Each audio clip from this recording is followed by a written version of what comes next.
Where are you? Hey, what? You're sitting inside the wardrobe. What are you reading? Percy Jackson. Ah, come out. Come out. Come. Viha? Viha, what are you doing inside?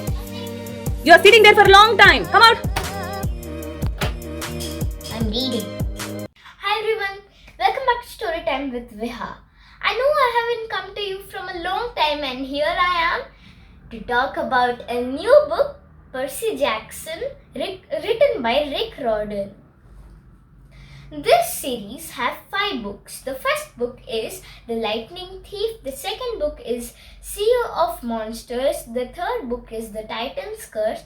The fourth book is The Battle of Labyrinth. And the fifth book is The Last Olympian. When I was small, I only used to read picture books. No storybook I used to read without pictures. So then my mom introduced me to Wimpy Kid, which also had a few pictures. And then my mom introduced me to Percy Jackson, which was the first book I read without any pictures. I wasn't so interested at first. Then my mom read me the first chapter. I accidentally vaporized my maths teacher. And then I was literally hooked onto this. I couldn't stop reading it. I was reading it again and again.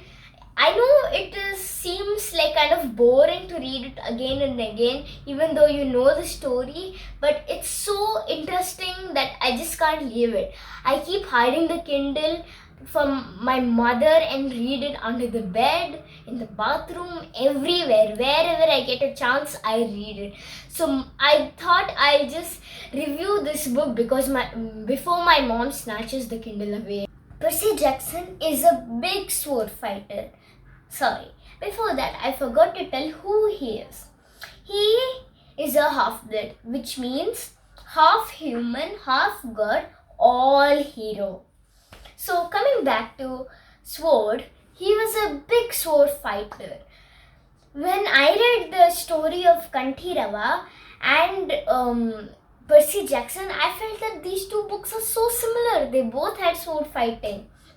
I like Indian mythology, but then comes Greek mythology. Greek mythology, there are many gods. For example, like Zeus, Hera, Hermes, Poseidon, Hades, Aphrodite, Athena, Hecate, Nemesis, and so many more. Like Ares also. Oh my god, how could I forget the god of war? And there's so many more that I can't tell. This book introduced me to Greek mythology, which is as fun as Indian mythology.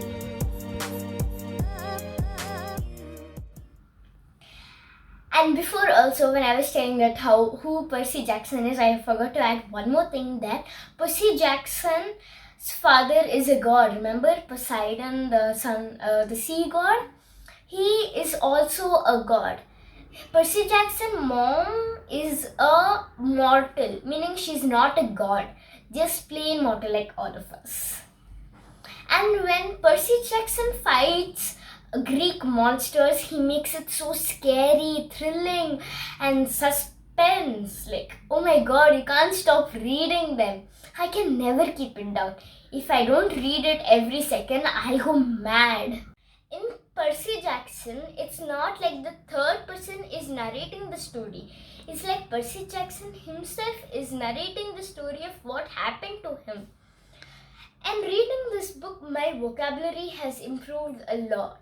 And I use all the words which I learned from this book. Shh, on my mother.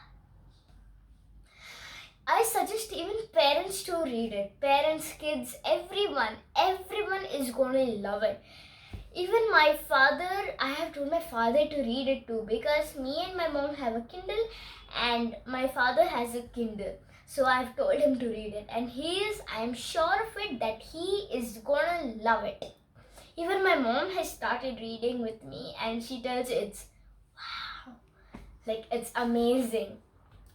So I'm going to tell you a small paragraph before I sign off. The evening before my final, I got so frustrated I threw the Cambridge Guide to Greek Mythology across my dorm room. The words started swimming off the page, circling my head, the letters doing 180s as if they were riding skateboards. There was no way I was going to remember the difference between Chiron and Charon, or Polydicetes or Polydeuces. And conjugating those Latin verbs, forget it. Words are swimming in the pool of a mind. If you like the video, consider to press the like button, subscribe button and the bell button. Bye bye until I come with another interesting book. Happy reading!